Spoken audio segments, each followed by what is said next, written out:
घने जंगल के बीच एक छोटा सा तालाब था। उसी तालाब के किनारे रहते थे दो प्यारे दोस्त, मंटू कछुआ और पिंकी खरगोश।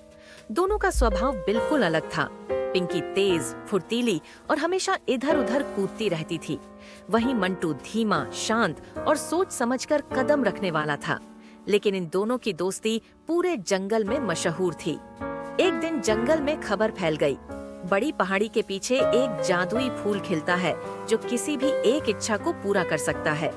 ये सुनते ही पिंकी उत्साहित हो गई। चल मंटू, हम उस फूल को ढूंढते हैं। मैं इच्छा करूंगी कि हम दोनों हमेशा साथ रहें। मंटू मुस्कुराया।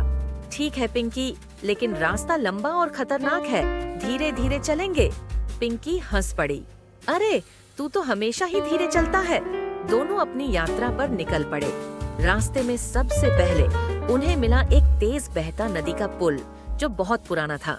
पिंकी ने कहा, मैं तो कूदकर पार कर लूंगी, और वह पल भर में पार भी हो गई। लेकिन मंटू, वह धीरे धीरे सावधानी से पुल पर चढ़ा।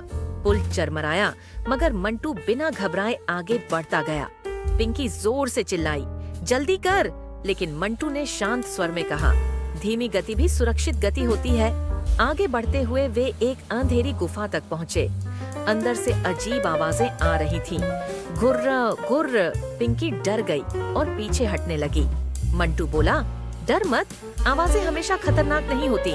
चलो देखते हैं। दोनों धीरे से अंदर गए। अंदर उन्होंने देखा कि एक छोटा सा चमगादड़ पत्थरों में फंसा रो रहा था।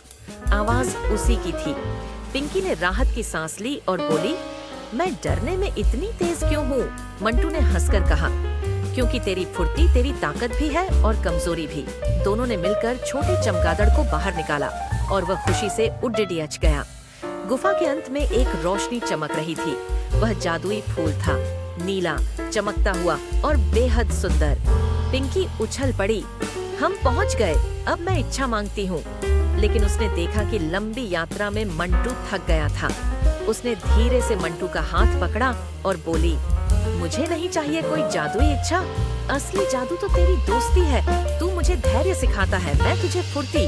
हम दोनों मिलकर ही पूरी कहानी बनते हैं। और वह फूल, जैसे यह सुन रहा हो वैसे उसने हल्की चमक छोड़ दी और पंखुड़ियां हवा में उड़कर आसमान में फैल गईं। मंटू मुस्कुराकर बोला, शायद जादू ने हमें ही चुना है। दो अलग स्वभाव वाले दोस्त जो एक दूसरे को पूरा बनाते हैं। दोनों घर लौट आए, थके हुए, मगर दिलों में एक नई समझ के साथ। दोस्ती तभी खूबसूरत होती है जब दोनों एक दूसरे की ताकतें और कमजोरियां समझें।